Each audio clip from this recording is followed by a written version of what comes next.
So here's my audience for speech number 3.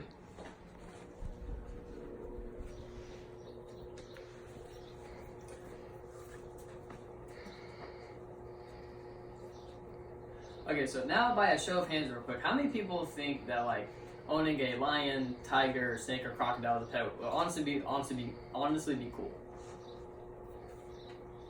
Okay, that makes sense.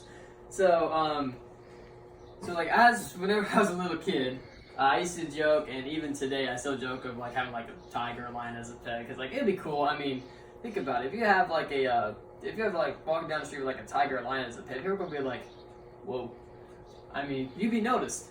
But in all actuality, that's a really bad idea. So today I'm going to tell you why it is important not to own exotic animals as pets. Did you guys know that there are more tigers currently living in homes in captivity than there are in the actual wild? So pretty much you have a better chance of seeing a tiger in your backyard and in the zoo than you have them living in the actual wild. That's honestly kind of sad. So today is my goal to educate you on why we must not own exotic animals as our own personal pets.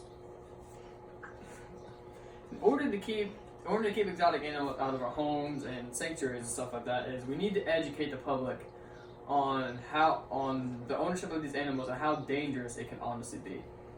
And the perfect example of this is the Travis the chimp story.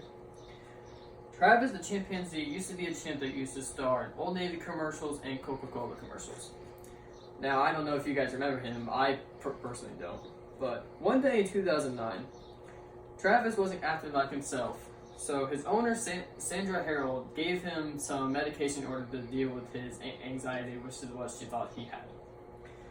And then later on that day, Travis then escaped from his cage. And so Sandra called her friend Charla Nash over to help put Travis back into his enclosure. Well, Travis ended up attacking Charla Nash, and she sustained some horrific injuries. These included Travis literally ripping Charlotte's face off. The injuries he sustained was she lost both of her hands. She lost her eyes, her ears, her nose, and her mouth. She now has to drink from a tiny hole in her mouth, a tiny hole in her face that used to be where her mouth is. And Sandra then called 911 to plead with them to help get Travis off her friend, and this led to one of the most horrific 911 calls ever. And Travis, like other animals who escape and attack humans, obviously was put down. I have one simple solution: education. Because the public needs to understand and know that these exotic animals, like lions, tigers, snakes, crocodiles, or any exotic animal anybody owns as a pet, has in-depth psychological, social, and nutritional needs that we cannot provide them in our own homes. And the only real way these animals can get these needs is by their natural habitats and environments. Because our home simply is not suitable enough for their needs. And the main problem that we face today, there is no driving force in educating the public on how dangerous owning these animals can be, and how these animals need those needs in order to survive.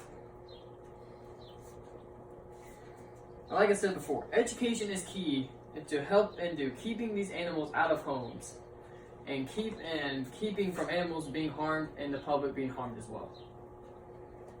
Now, if we continue to bring wild animals into our homes, it's just going to lead to more incidents like Travis the Chimp, and it's going to keep leading into more people dying and more animals innocently being killed. But it also damages our natural ecosystems as well. And a perfect example of this is the Burmese pythons in the Florida Everglades. Ever since the 1980s, the Burmese python was introduced to the Florida Everglades by people who owned a snake and just let it go into the wild. Well, ever since then, it has adapted to its environment and has thrived in it. Now, the Burmese python is part of the is part of the 5 most biggest snakes in the entire world. The Burmese python can go up to 23 feet in length, and its body has the girth of a telephone pole. Now, just imagine seeing that in your backyard one day. You would not know what to do. And this snake can kill and hunt. It is an apex predator. Now, ever since it's been released into the Florida Everglades, it has dominated the population, and there has been a severe decrease in the mammal population in Everglades. And this snake can even hunt and kill alligators, white-tailed deer, and bobcats. This snake is a problem. Now, but should we prevent the lucrative industry of exotic pet ownership, we can prevent this from happening. And over time, with less animals being in homes and zoos and sanctuaries, it allows these animals to go back to their natural habitats and allow those animals to restore that natural habitat back to the way it is. And we can help do this by having the people just educating and knowing what to do. Now today I have laid out before you why keeping exotic animals as pets is a bad idea and how they are damaging our natural ecosystems. Now, my hope is that you guys have a better understanding of why keeping these animals as pets is honestly a really, really bad idea. So my plan is to help educate the public and support groups like support animal rights groups like National Geographic, in order for them to help better educate the public on why they need better stuff. Also, if you can help save the lives of Travis and Charlotte. And guys, just remember, knowledge is power. Thank you for your time.